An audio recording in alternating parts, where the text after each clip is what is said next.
Hello, folks. UFL Jim here with the UFL show with UFL Jim.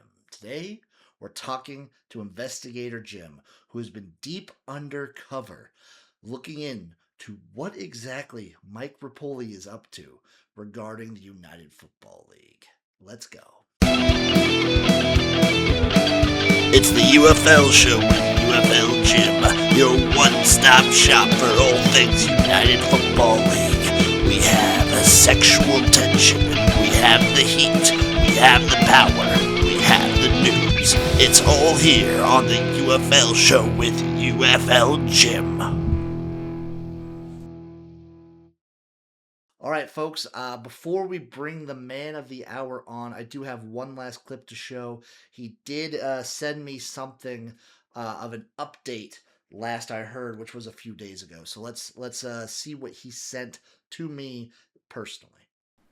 UFL Jim, you have to understand. This story may be the most important story that I have ever covered in my entire gym life. The things that Mike Rapoli has dipped his fingers into would make for the most disgusting but interesting chocolate pretzel that you could ever possibly imagine.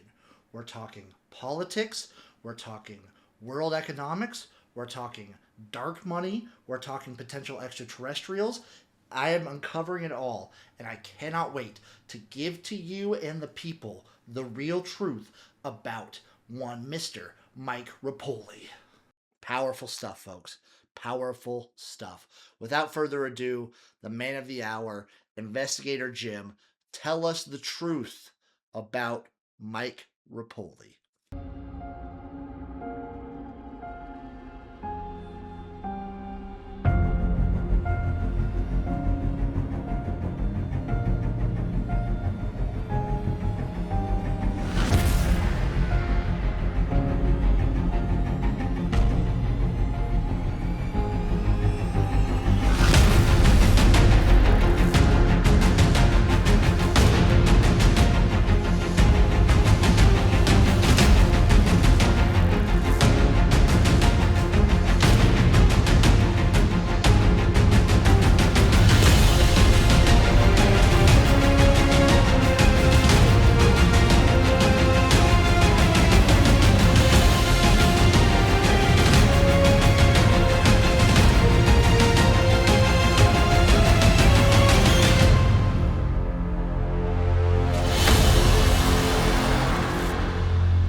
Okay, so if you're watching this, you probably have a somewhat good idea of who Mike Repole kind of presents himself as sometimes.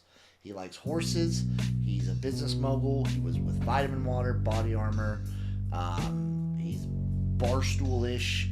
He is the newest owner of the United Football League. Now, he doesn't own the whole thing, but he's involved, and he is involved heavy.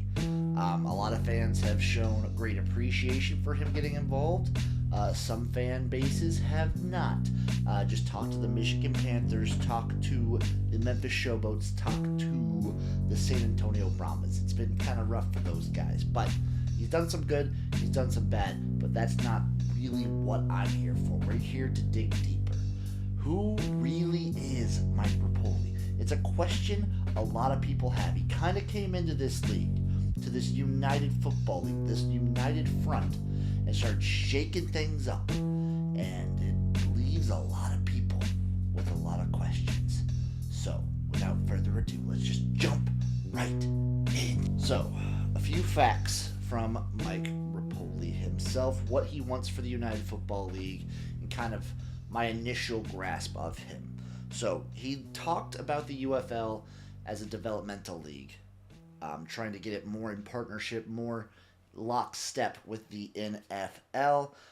He has relocated 3 of the teams, of course, those being the Michigan Panthers, the San Antonio Brahmas, and the Memphis Showboats.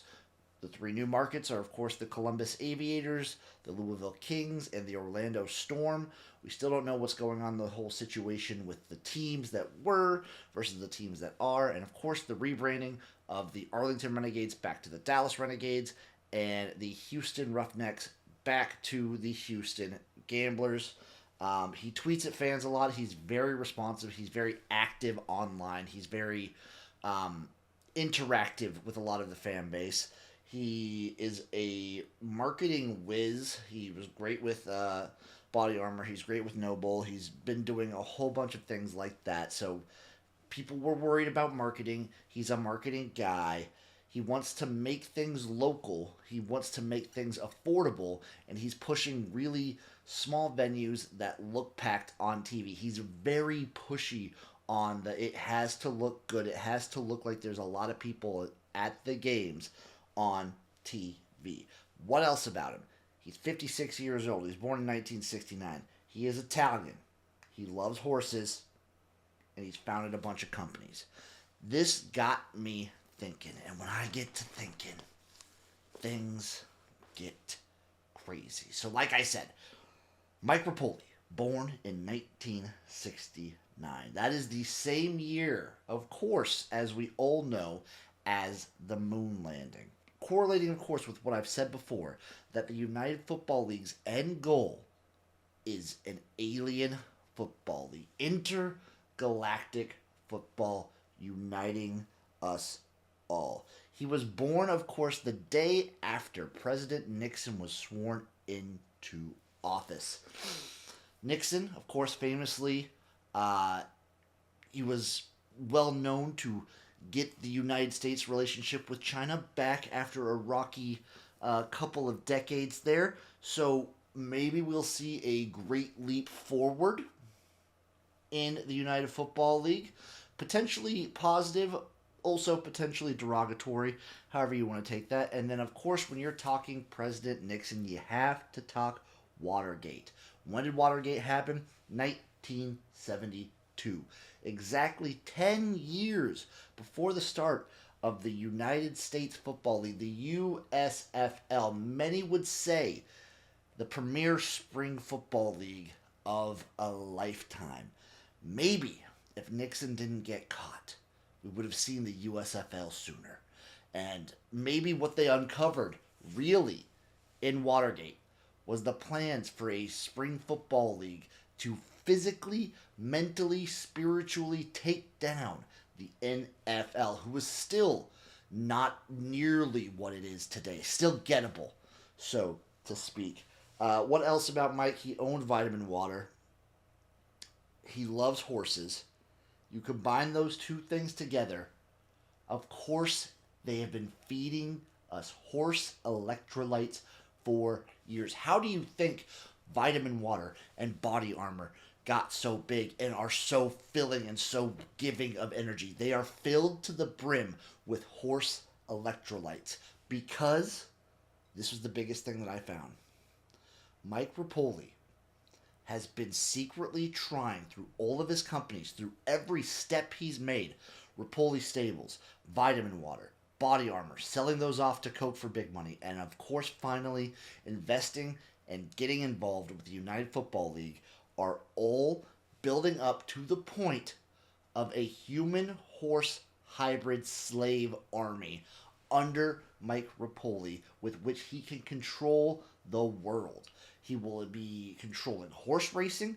He will have centaurs, which will, of course, be able to battle and feast upon any enemies he might have. Of course, through just Vitamin Water and Body Armor, the things were going too slow to his liking. So what do?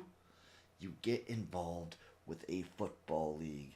You have a crop, a stable of people ready, willing, sometimes desperate to do whatever it takes to make it to that next level. You can promise them anything. You can do anything. And we've seen time and time again people take advantage of these players. Mike Repole is supplementing the United Football League players with horse transforming medication to slowly but surely create an equestrian equine humanoid hybrid so that he can get them involved in football, in horse racing, in the military, in construction, branch them out to all different parts of the world, and slowly and eventually, very, very quickly, take over the entire world. He's a businessman, folks. He's thinking businessly at all times.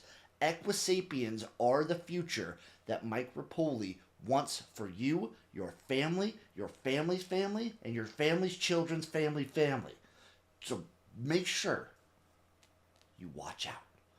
Look, you see horses? You keep walking. You see people? You keep walking. Keep your eyes closed to everything around you, and the truth will be plain as day. So once I figured out that Mike Repole was trying to use the UFL as sort of a human-horse hybrid creation scientific experiment, it all just became super clear. You have his last name, Repole, Repole. Numerologically, R is 18, E is 5, P is 16, O is 15, L is 12, and E is 5 again. 71 is what that adds up to. 1971. The Kentucky and Preakness winner, Cannoniero II, won both those races. Two of the premier races in the horse racing world.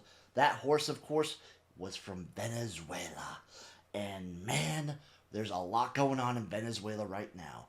Of course, with his connections and the promise of an equestrian humanoid hybrid army to the United States government, Mike Repole is sending the CIA down into Venezuela to stir chaos and disruption because they have the labs. The labs for the horse people are in Venezuela.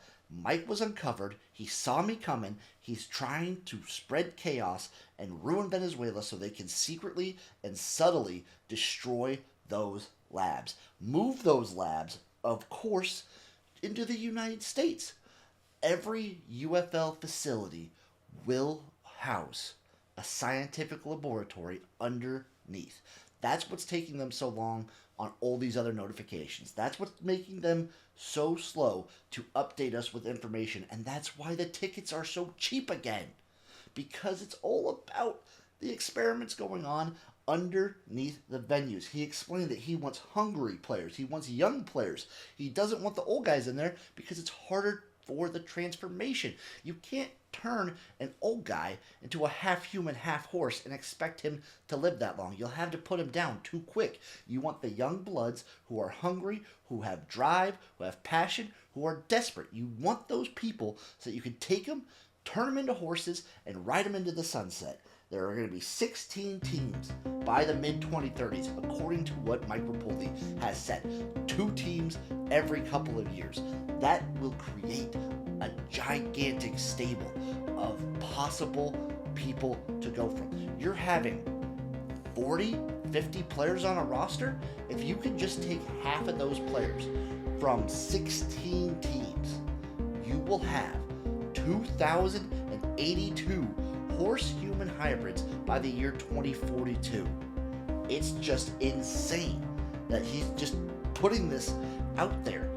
And the fact that he's doing it all under our noses is so damning and so crazy that it just might work. But he didn't think to account for me.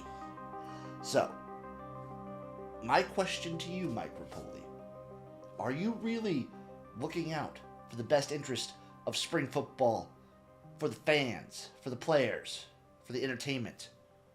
Or are you really trying to make equestrian human hybrids and a giant slave, horse, centaur, half human, half horse army? These are the questions that need answered, sir. Now, you take a look at UFL Jim's vision for the United Football League and Mike Repole's, and you start to see the differences, and it's pretty plain as day. They both want slow and steady growth. They both want eventual world domination, but in what way? UFL Jim, of course, wants the United Football League to spread over the world and be the dominating football league on the planet and eventually take over every aspect of our lives. Mike Repole wants that to an extent, as far as it only gets him the human horse army that he so desires. Again, UFL Jim wants to spread UFL football around the globe. Mike Repole just wants to gather bodies for horse-human hybrids. No NFL partnership is something that UFL Jim has been staunchly in favor of. Meanwhile, Mike Repole wants to turn this into an NFL feeder league, giving the NFL the horse-human combo, the recipe, so to speak. UFL Jim wants to bring back the USFL kickoff. Mike Repole, no mention of kickoffs whatsoever. If it's up to him, they would just race. UFL Jim wants to take over the government. Mike Repole wants to create horse-human hybrid subclass for the government. And of course, rule the world through football for UFL Jim, and rule the world through human-horse hybrid people with Mike Repole. My final thoughts, folks. Mike Repole likes sports. He likes football. He likes horse racing. He's grown about every single business that he has worked with. He has made money. He has grown them into something bigger than where he started with them. He's a big horse guy. That's very factual. I don't know if he shares the same vision of the UFL that us gyms have. I don't know if he is truly looking out for anyone but himself and the human-horse hybrids he's willing to create. I love how open he is with the fans. I love how he interacts with the fans. Maybe he's trying to do some stuff with AI. I think there's an AI global mastermind involved, but that's a whole different story. Of course, it begs the question, when I'm asking all these other questions, how is the Tick Goblin involved? Whenever there's something that I feel in my gut is going against spring football, the Tick Goblin is involved. And by God, that's the one part that I couldn't figure out. What is the Tick Goblin doing with Mike Repole? And what do they have to do with horse-human hybrids? That's why I had to go into hiding. That's why I am looking the way that I am. But it's too late now. There's too much at stake. I have to come out and tell you the truth. And that's what I've done. Do with it what you will. I'm Investigator Jim. I'll see you guys next time. I don't know about you folks, but I'm going to have to sit on that one for a little bit. Thank you, Investigator Jim, for giving us the story that no one else is talking about. We love you and appreciate you. And I, for one, am more hyped than ever for the 2026 UFL season. Let's go. Let's get fired up. Let's get rock hard. Let's get solid as stone for the UFL in 2026. Come on.